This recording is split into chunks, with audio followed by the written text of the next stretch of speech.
Part of me is still surprised that these things are still going as well as they are. Hey, what's up, you guys? It's me, Dear Kitty Review, back again with another video. So we got our first trailer for, I guess, another Diary of a Kid special, The Last Straw.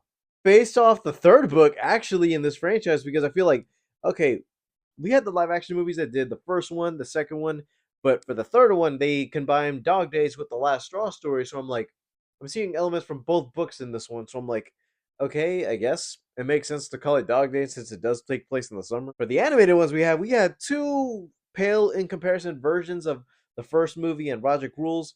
But for the third one, they actually pulled out Cabin Fever, which was an original special they wanted to do back after Dog Days. They pulled off the story there where I'm like, okay, you guys aren't relying on old footage or old elements that had already been done before, so you can make this your own.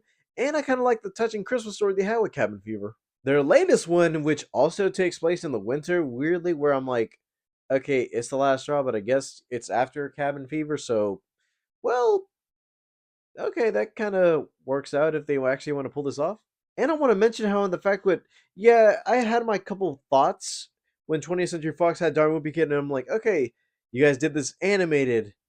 The first one's not good. I'm like, okay, you guys doing Project Rules now, one of the best books of the series, and it's not as good as I thought. I'm like, okay, you guys decided to just make it animated, but not actually do the things that actually would have expanded the animation. Even the test footage where I'm like, that looks better than the actual final comparison.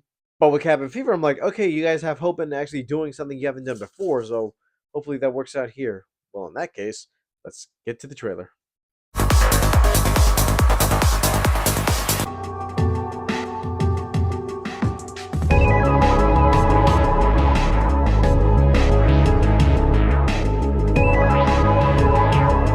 This holiday season on Disney Plus. What's taking Greg so long? It's hard to imagine two people more different than me and my dad.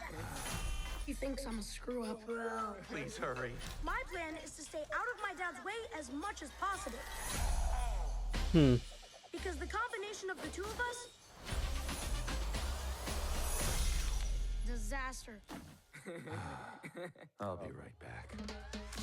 From the mind of Jeff I guess the animation got a little bit more Spin better and disasters faster out in of this. thin air. A school like Spag Union could teach him life lessons. You should send Roderick there instead. Nah, it's too late to change me. My personality's locked in.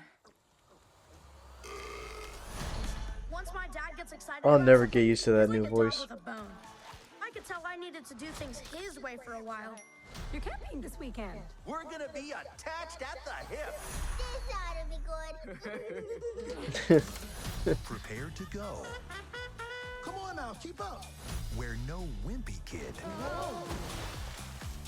has gone before. It says here you're supposed to put the stakes in the corners first. I've got this. See? Damn. Oh, come on! Diary of a Wimpy Kid, The Last Straw, streaming December 5th. Let's see what this bad boy can do. Oh, I remember this. Yeah, that's when he messed up the house and the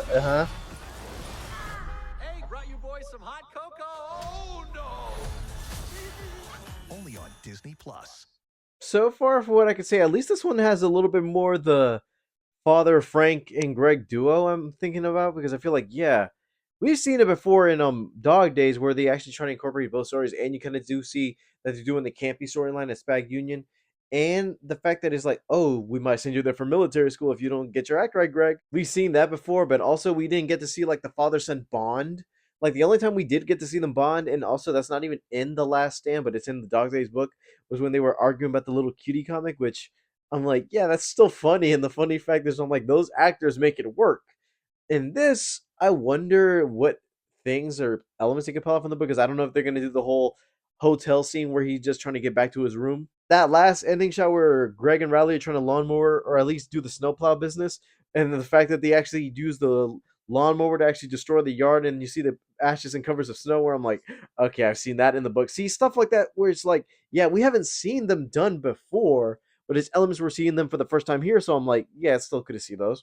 Hopefully it turns out good, because I feel like, yeah, these movies actually did good with Cabin Fever doing something we haven't done before.